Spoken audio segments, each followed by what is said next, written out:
Néhémie 1, verset 1. Parole de Néhémie, fils de Hakalia, au mois de Kislev, la 20e année, comme j'étais à Suse dans la capitale, Anani, l'un de mes frères, et quelques hommes arrivèrent de Juda.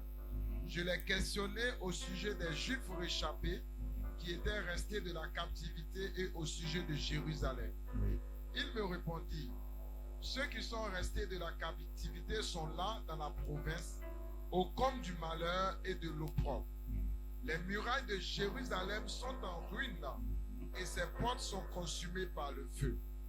Lorsque j'entendis ces choses, je m'assis, je pleurais. Et avec moi, je pleurais. Et je fus plusieurs jours dans la désolation. C'est ça.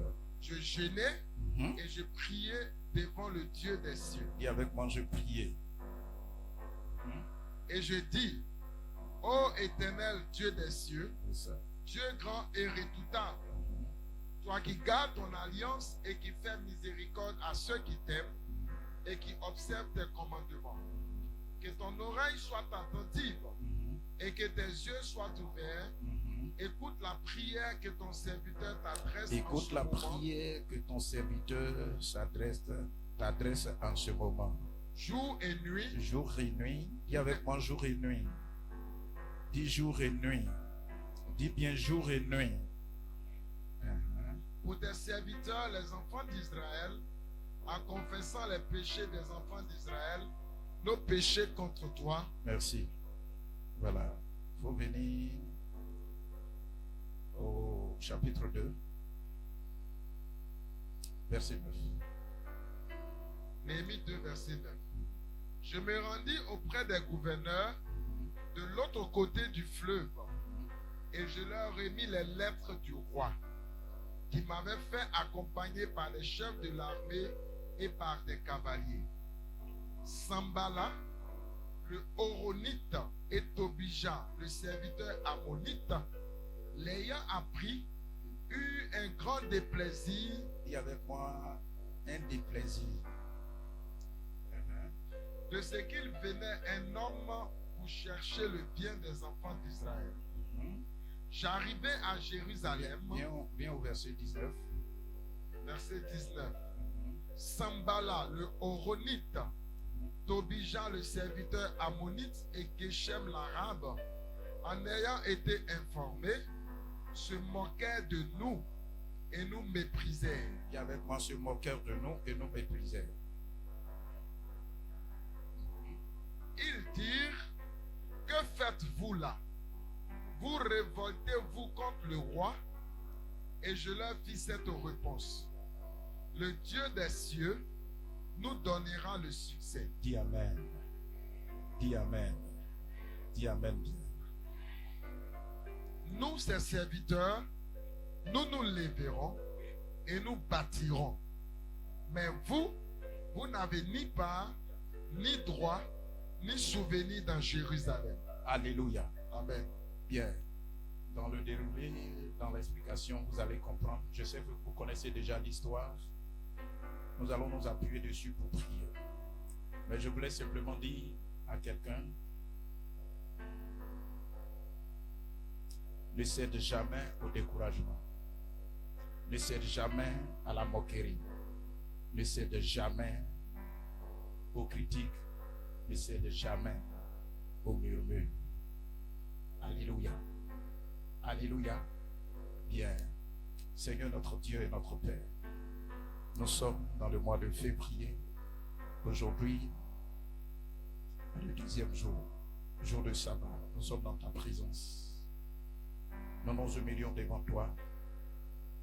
Si tu écoutes nos prières et que tu nous exauces, nous te donnerons toute la gloire. Bénis-nous au nom de Jésus. Amen. Je le disais un peu plus tôt que Néhémie était en déportation, mais Dieu lui a fait la grâce d'occuper des postes stratégiques auprès du roi. Et donc, il avait les moyens de pouvoir prendre soin de lui-même et puis s'arrêter à là. Mais la Bible me dit que à un certain moment, il a eu à cœur de s'informer sur l'état dans lequel ses frères, ses sœurs qui sont restés à Jérusalem et même la maison de Dieu, comment cette maison se portait, comment les sacrificateurs, comment le sacerdoce se tenait. En un mot, il y avait une préoccupation dans son âme, dans son esprit, par rapport à la vie de son prochain et comment Dieu était adoré. Alléluia. Cette année, nous avons dit que c'est une année où l'Éternel doit élargir l'espace de nos tentes. Dieu a des principes. Le Dieu que nous servons a des principes. Quand Néhémie a eu à cœur de s'informer sur l'état de santé spirituel, physique, moral du peuple hébreu, des Juifs qui sont restés à Jérusalem, il s'est approché de quelqu'un pour avoir les informations. Parce que le projet qu'il veut faire, ce n'est pas un projet facile. Ce n'est pas quelque chose de facile. Amen. Vous devez comprendre que quand tu rentres dans une année, il y a beaucoup de projets qui sont au devant de toi. Aussi minime que ça soit, quand tu vas t'y engager, quand tu vas commencer à te reprendre, à réaliser ces projets, sois rassuré. Et je te rassure que ça ne sera pas facile. Ça ne sera pas facile. Mais tu auras la victoire si et seulement si, avant de commencer, tu prends le temps d'interroger les personnes qu'il faut. La première des choses, la Bible dit que M. Néhémie a prié, il a même lu certains livres, lui donnant comment le sacerdoce était tenu, comment est-ce que les choses devaient se passer, et en fonction de cela, il s'interroge et il interroge d'autres personnes, et ces personnes vont lui dire, en réalité, voilà ce qu'il faut, voilà ce qu'il y a comme problème, voici les difficultés. Amen. Il faut savoir avec qui tu cherches les informations pour pouvoir entreprendre. Amen. À l'église, c'est nous qui avons l'habitude de dire j'ai commencé, mais je n'arrive pas à aller de l'avant parce que le commerce là, ça ne marche pas. Tu peux prendre un magasin après, 3 mois après. Tu te rends compte que les choses ne bougent pas. Est-ce qu'avant de commencer, tu as pris le temps de prier? Est-ce que tu as pris le temps de faire, comment vous appelez ça dans le domaine commercial? Une quoi? Une étude du marché. Vous comprenez? C'est-à-dire, tu es un professionnel dans la vente de cailles. Et tu sais que ceux qui aiment le caille, ou bien les cailles, ne sont pas dans ta zone. Et puis tu dis, moi je vais faire les cailles, je vais élever les cailles à Bobo quelque part. Eux-mêmes, ils n'ont jamais entendu parler des cailles. Ils n'ont jamais vu caille. Ils ne savent pas ce que c'est. Et puis tu dis, c'est ça que tu vas élever. Vous comprenez? Si tu fais et que ça n'intéresse personne, il va s'en dire que tout ce que tu es en train de faire, ton investissement, tes temps de jeûne, tout ce que tu as tapé poteau et tu vas dire, Dieu ne m'exauce pas. Non.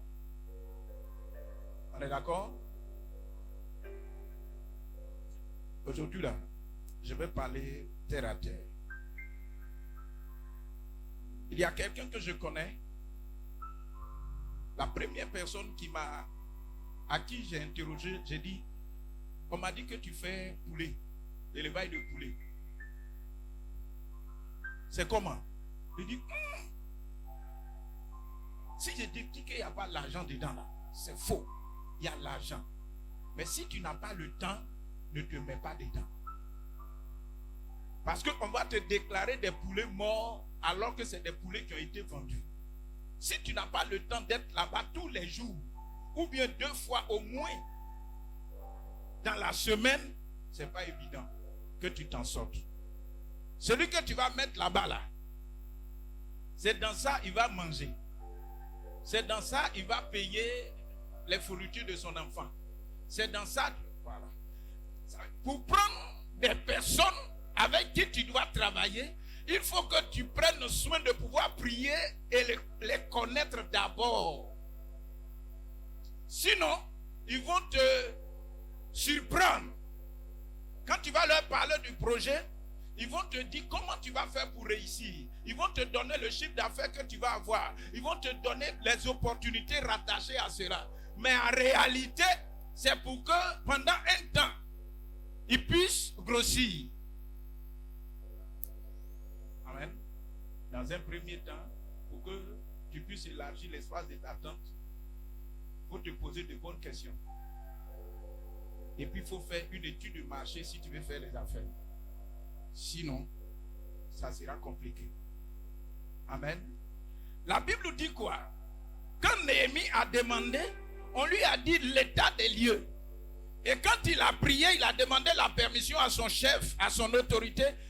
Après avoir prié, Dieu a touché le cœur plutôt du roi. Il lui a donné l'autorisation de partir. Maintenant, quand il est parti, vous allez voir que il s'est levé nuitamment pour explorer l'information qu'il a reçue là. Il a pris du temps pour regarder, observer. Il s'est promené. Il s'est promené. Souvent même il s'est fait accompagner par des personnes. Il a regardé pour évaluer plus ou moins ce pourquoi il s'est déplacé. S'il doit faire, ça désigne de combien de personnes, combien de femmes, combien d'hommes, combien de personnes je peux les utiliser pour accomplir ça. Quels sont les matériaux qu'il me faut pour pouvoir accomplir ça? Bien-aimé, tu ne peux pas entreprendre tant que tu ne t'asseyes, tu ne fasses l'étude, tu ne fasses une prospection. Si tu t'engages dans le vide, si tu t'engages dans à peu près, tu seras surpris. Amen. Gloire à Dieu.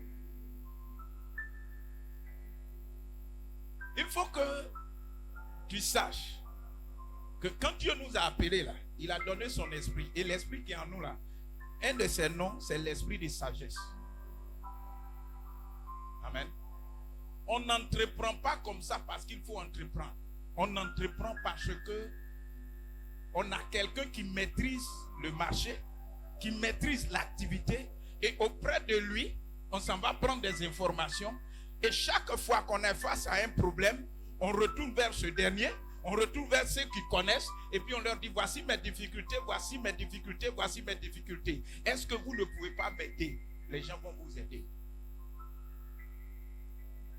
Amen. Toi, ta spécialité, c'est les costumes. Tu couds costume. C'est ça, non?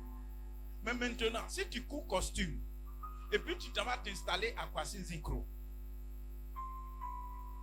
Kwasi Zinkro, c'est chez moi au village. Malgré la dimension de l'onction qui est sur toi, c'est vrai, on dit, le Saint-Esprit est en nous, mais en même temps, le Saint-Esprit est sage.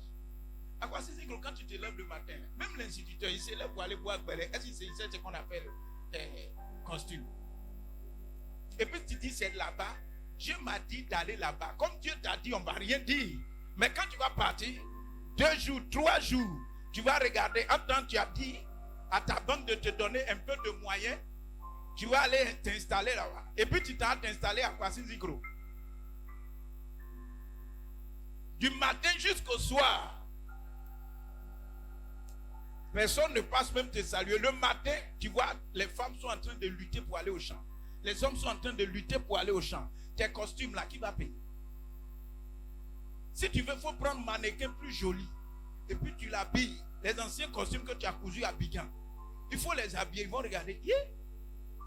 Ils vont même toucher. Ils vont toucher, ils ne bougent pas. Hein. Ça ne les intéresse pas. Je suis en train d'aider quelqu'un pour dire.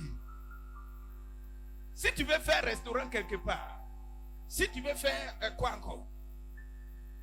Dites-moi, c'est qu'on fait là. Si tu veux faire une boulangerie, il faut aller dans nos quartiers là. Là, tu sais que tu vas avoir quelque chose. Amen. Gloire à Dieu. Gloire à Dieu. Et puis, retenez bien.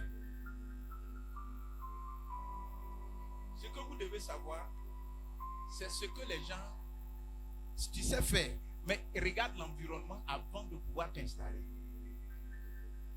Tu as compris? Il ne faut pas dire, comme je sais faire cuisine. Si tu sais faire placali avec copain, tu peux aller faire au plateau. Hein. Mais ce n'est pas évident. Parce que nous qui sommes les maçons, nous qui poussons au trot, nous qui faisons quoi? Les aides maçons là, c'est nous on mange placali très tôt. Nous on prend tension, on va, c'est nous on mange placali matin. Mais les boss là, et ils sont dans les pains fourrés. S'ils ont mangé tout près ici, c'est œufs. Ils font, ils mettent dedans. Ou bien ils s'en vont prendre des croissants. Ils mangent un croissant. Le croissant, ils sifflent un peu leur café. Et puis ils sont dans leur bureau. Souvent même ils arrivent au bureau et puis les femmes passent pour leur donner des trucs là. Bien aimés, soyons sages. Soyons sages. Et puis pour toucher mon thème, ne te laisse pas décourager. La Bible dit quand monsieur Néhémie a formé son équipe et il a prié, ce qui est intéressant, avant de partir il a prié, il a exploré, il a formé son équipe. Il devait commencer maintenant les travaux. Il devait commencer les travaux. Et il y a des hommes qui se sont levés et ils ont commencé à se moquer d'eux. Alléluia. Dis alléluia.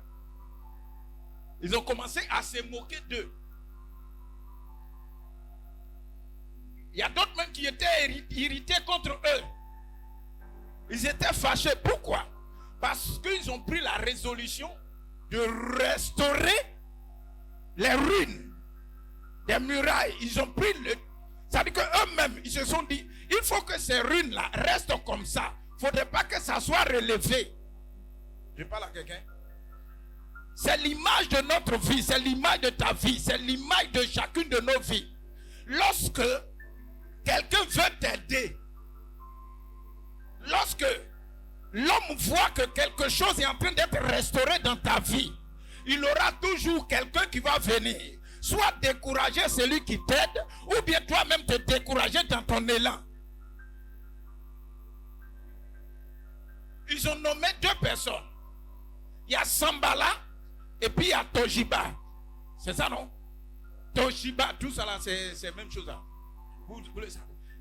Ils se sont unis et puis ils ont commencé à toucher même ceux qui travaillent sur le terrain. Ils sont partis les voir dans le but de les décourager, dans le but de les faire détourner de leur vision. Bien-aimés dans le Seigneur, 2025, nous ne sommes qu'au début. Lorsque tu vas vouloir entreprendre quelque part, il y a des gens que le diable va préparer. Il va les préparer.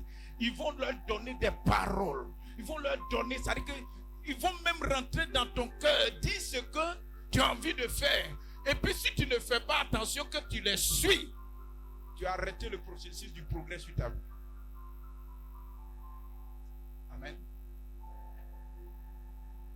Ils viennent voir.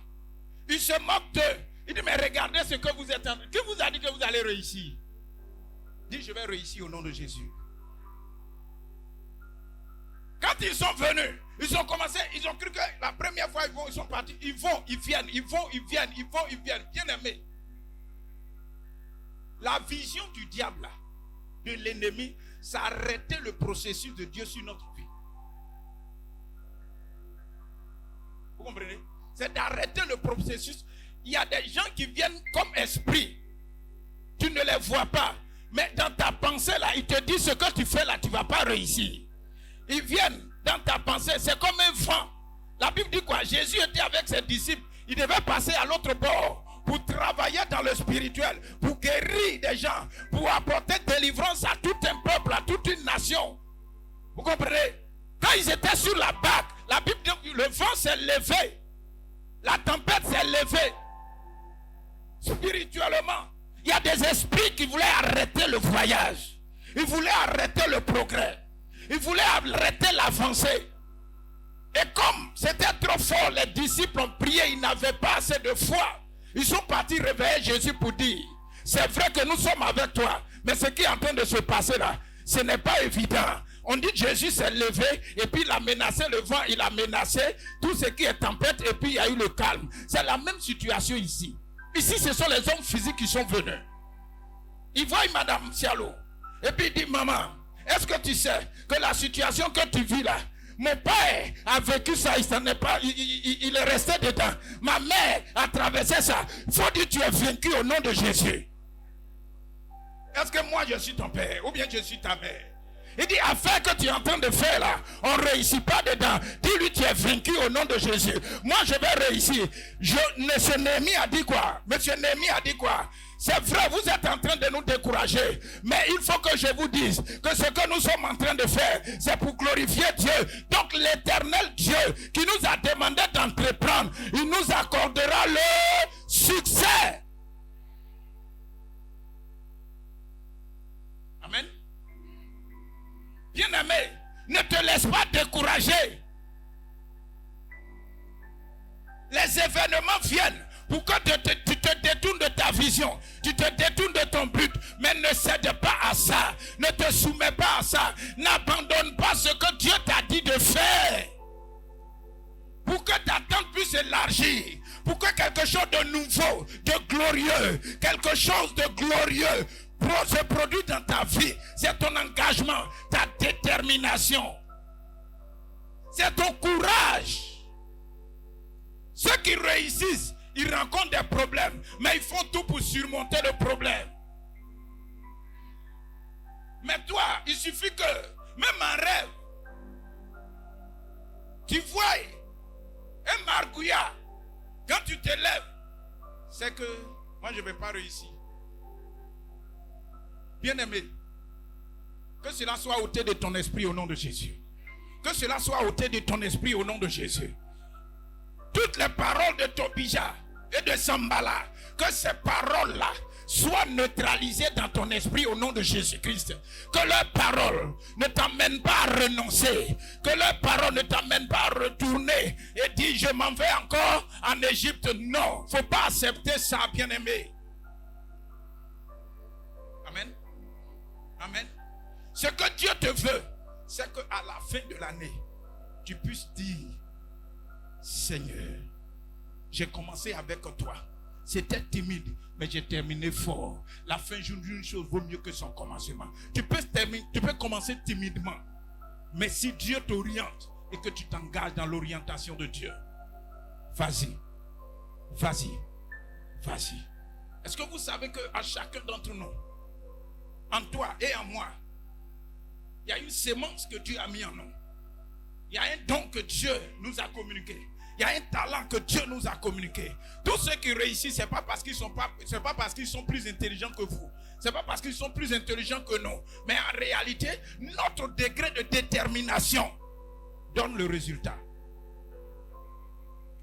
Tous ceux qui réussissent dans la vie, tous ceux qui réussissent dans le monde, tous les milliardaires que vous voyez, tous les hommes riches que vous voyez, tous ceux qui sont dans des foyers, ils sont dans des grosses voitures. En réalité, ils ont des difficultés, mais ils se disent, Dieu est avec moi, le Saint-Esprit est avec moi. Vous me combattez, vous venez me décourager, mais je suis sûr que Dieu m'accordera le succès un jour.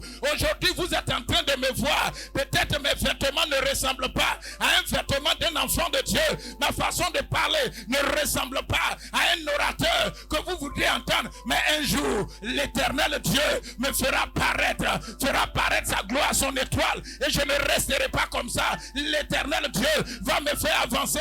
Ce que nous avons commencé, nous allons l'achever. Ces murs que nous avons commencé, nous allons terminer. Les murs que vous avez commencé, Dieu permettra que vous achevez au nom de Jésus. Le projet dans lequel tu es, engage-toi. Si tu as prié, Dieu t'a communiqué cette vision. Ne retourne pas, ne fais pas marche arrière, mais avance. Dieu t'aidera à achever et à la fin. Les mêmes qui sont venus se moquer de toi, les mêmes qui se sont levés pour te décourager, les mêmes viendront pour t'encourager, te féliciter. C'est ce que tu dois savoir.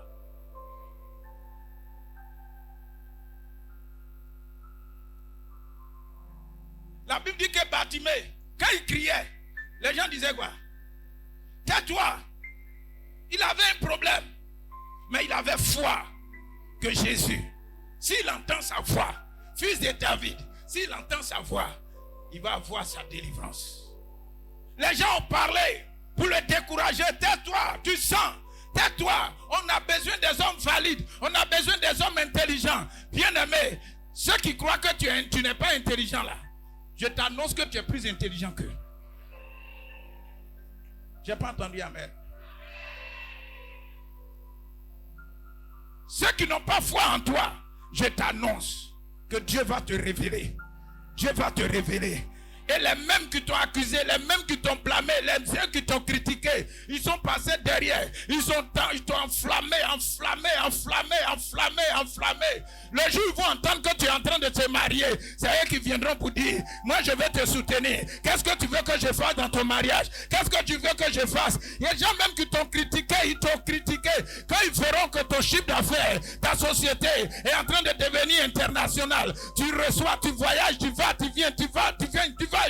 Ils vont venir te dire, est-ce que tu ne peux pas embaucher mon fils? Est-ce que tu ne peux pas embaucher ma fille? Est-ce que tu crois en cette parole? Si tu crois, dis amen à Dieu.